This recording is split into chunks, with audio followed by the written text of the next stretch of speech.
My ex cheated on me with my sister and they got engaged. My parents forced me to attend their wedding, so I exposed everyone on the big day. It all started 18 months ago. I was in a committed relationship with my boyfriend John, and my world shattered when I caught him and my sister Lisa in our bed. She was wearing an anklet of his name and her legs over his shoulders. In the immediate aftermath, I became extremely depressed, and for a while honestly thought life was not worth living. It took a lot, but slowly I started to dig myself out of the mental hole I was in. But just as I was doing that, my parents came to me telling me they were engaged. They told me that despite my past with John, I will attend the wedding, and if I didn't, they would disown me. Because family supports family, and if you do not, then you are not family. When I first heard these words, I felt shocked, confused, and betrayed, this time by my parents. The idea of losing my family was terrifying to me, so I agreed to attend at first, just in order to buy myself some time to think. I really did not want to originally, but as they continued preparing for the wedding, my parents and Lisa manipulated me into believing that attending was the right thing to do. They guilt-tripped me, saying that family should support each other and that Lisa deserved happiness. One evening, my mother sat me down in the living room. "Family should always support family," she said. "I know this situation is painful for you, but Lisa is your sister. She's found love and she deserves to be happy. Can't you see that?" Lisa chimed in and said she never meant to hurt me, and even though it seemed unfair, she needed her little sister there to support her. She told me I was her best friend. Their words weighed heavily on me. They framed the situation in such a way that I began to doubt my own feelings. My mother continued to ask if I didn't attend, what would other people think? I thought for a second and concluded that this was an important event, and that they would probably think our family was broken. After I said yes to attending the wedding, Lisa reached out and took my hand happily. She told me she loved me. The following days, my parents and Lisa had both congratulated me for deciding to attend, and talked about how mature I was for it. I was all for going to the wedding at this point, but the financial burden was another story. They expected me to spend a fortune on a dress because all the bridesmaids had to wear a certain color, and Lisa had chosen one of the most expensive fabrics in the store for our dress. The other thing that I didn't understand was the fact that she hired this expensive makeup artist, because Lisa wanted us all to look exactly the same for her wedding day. But it didn't stop there. My parents demanded that I pay for flowers, decorations, and even part of the catering. It felt like they were using me as a cash cow, and the realization hit me like a ton of bricks. I felt like I was being taken advantage of. I remember the endless list of expenses they expected me to cover. The dress was the first big purchase. They said it had to be perfect, that I had to look my best. The dress alone cost a small fortune, but I paid for it, thinking it was a necessary sacrifice. Then there were the makeup and hair appointments. They said I had to look flawless, that it was a reflection of our family. Each appointment drained my bank account a little more. The preparations for the wedding were a nightmare. Every step of the way, I felt like I was being forced into something I never asked for. My parents and Lisa would make decisions without consulting me, and then present them as if I had no choice but to agree. They said the photographs for the wedding were crucial, and that I needed to pay for them. They said the cake had to be extravagant, and that I was responsible for the cost. They even said I should contribute to the catering as it was a family event. I gritted my teeth and bore it all. The endless meetings to discuss wedding plans, the constant demands for money, and the constant blame and guilt tripping if I told them that this took a toll on me. I felt like a puppet, controlled by strings pulled by my family. My own feelings and desires were ignored, and I was expected to comply without question. I remember one particularly painful day when I had to meet with the florist. My parents said the flowers were one of the most important parts of the wedding, that they had to be perfect. I sat through hours of discussions about colors,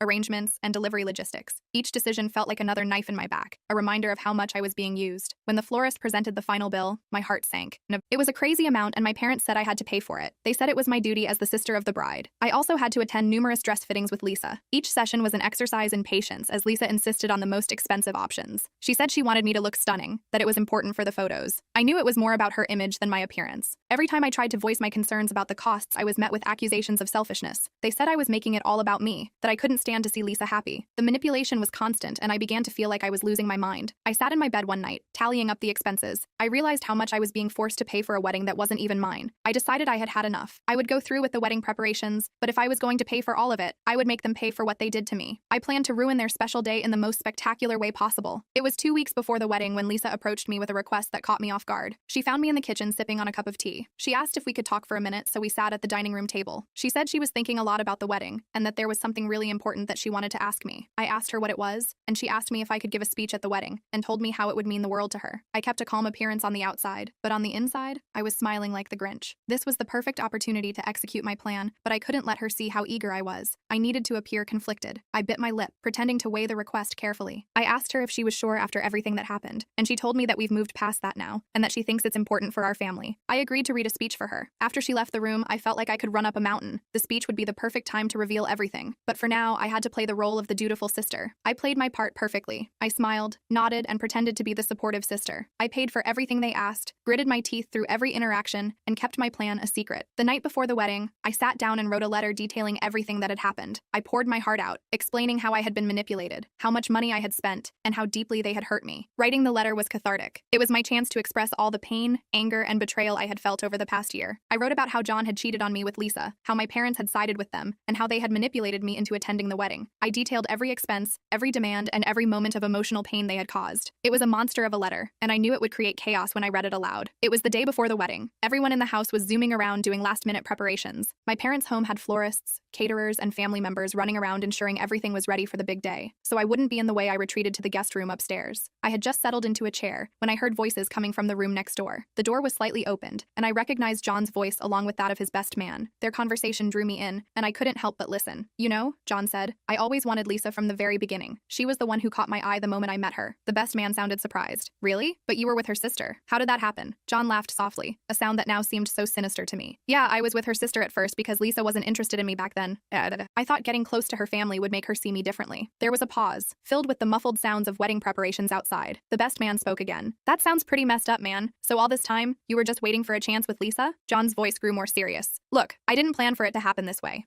But when Lisa finally showed some interest, I couldn't resist. It's not like I wanted to hurt anyone." My heart pounded in my chest as I listened to John. He had used me to get closer to my sister, all while pretending to care about me. The betrayal cut even deeper now, knowing that I had been nothing more than a pawn in his game to win Lisa. I stepped back quietly, not wanting to hear more or give up my location. This was the confirmation I needed for the speech tomorrow. I gathered myself and walked back downstairs to keep myself busy. The day of the wedding arrived with all the hype and extravagance my parents and Lisa had carefully planned. The historic mansion where it was held was decorated with flowers in every imaginable color. The decorations were fancy, and the catering staff moved so rehearsed like they were performing choreography. I moved through the crowd, greeting guests with a forced smile. My heart was pounding in my chest. The ceremony had gone off without a hitch, and now we were in the reception hall, a grand room filled with elegantly set tables and a large dance floor. As the reception progressed, the time came for the speeches. I watched as the best man, a longtime friend of John's, took the stage. He was confident and charming, and he easily captured the audience's attention. He began his speech with a few light-hearted jokes about John's past escapades. He got a lot of laughter from the crowd. He then shifted to more heartfelt words. He spoke about John's loyalty and kindness. He said John had always been there for him, and he was grateful to see his friend so happy with Lisa. He praised their love and wished them a lifetime of joy and success together. The guests clapped and cheered as the best man finished his speech. John clapped him on the back, clearly moved by his friend's words. The atmosphere was warm and supportive, filled with the love and admiration of their closest friends and family. Then it was my turn. The moment I had been preparing for had arrived. Lisa looked at me with a hopeful smile. She motioned for me to take the stage. My parents nodded encouragingly, clearly expecting me to deliver a speech that would uphold the family's image. I stood up, taking a deep breath to steady myself. As I walked to the front of the room, I felt a rush of adrenaline. This was it, the moment I had been waiting for.